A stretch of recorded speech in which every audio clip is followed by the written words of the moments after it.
আর আমার নেতা কর্মীর উদ্দেশ্যে বলে যাই আমি, আপনাদেরও সাক্ষী রেখে বলে, যদি কেউ আপনাদের সঙ্গে উচ্চ স্বরে কথা বলে, দোহাই লাগে আপনি খেলে আমাকে নামটা বলবেন, 1 সেকেন্ড দলে রাখবো না।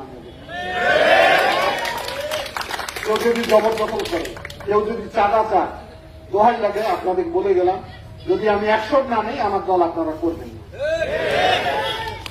আমি ওদেরকে সাবধান করে দিয়ে গেলাম, মানুষকে ভালোবাসো, ভালোবাসা নেও, ভালোবাসা দেওয়া, এর বাইরে কিছু নাই। যত বড় ক্ষমতা তত মাথা নিচু করো, ঠান্ডা করো, তত মানুষ আমাদেরকে ভালোবাসে। উচ্চ স্বরে যেন কেউ কথা না বলি আমরা কারোর সঙ্গে যত খারাপ ব্যবহার না করি। ষাটের প্রধান বিচার তুলি দিয়ে বাহাদুরি যদি করে, আমি বিএনপি করি ক্ষমতা থাকলে, ওকে প্রথম খাবো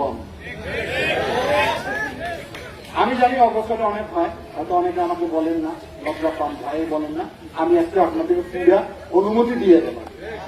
এই কথাটা বলার জন্য আসছি। বিশেষ করে কোন স্তরের নেতা হোক, যত বড়ই হোক, তারেক রহমানও নির্দেশ দিচ্ছে আমাদেরকে, আমরা কিন্তু একদম ক্লিন করবো। ক্লিন বলতে 10 বছর আমি আন্দোলন করছি, অনেক ত্যাগ শিক্ষা, আমার ওই ত্যাগ শিক্ষা সমুদ্র ফেলে দিল 1 মিনিট। খালেদা দিয়ে সিং তো কেউ ত্যাগ করেনি, তারেক রহমানের সিং তো কেউ বেশি কষ্ট করেনি। খালেদা দিয়ে কি করলো, 5 তারিখে একটা ভাষণ দিচ্ছে, 2 মিনিটের ভাষণ, বলছে যে পরাজিত লোকের উপর যদি প্রতিশোধ দেয় তাহলে বিজয়ের আনন্দ থাকে না। আমরা কেন হিংসা করানো বা আওয়ামী লীগের মতো, আমরা কেন মানুষকে জুলুম করবো, আমরা মানুষকে কেন ভয় দেখাবো, আমরা মানুষকে ভালোবাসবো, হুমকি দেখাই, পাওয়ার দেখাই।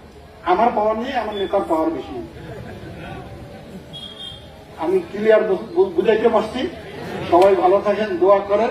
ইনশাআল্লাহ ফেব্রুয়ারিতে নির্বাচন হলে আপনারা সঠিকভাবে বিএনপি ধানের শীষে নির্বাচন করেন।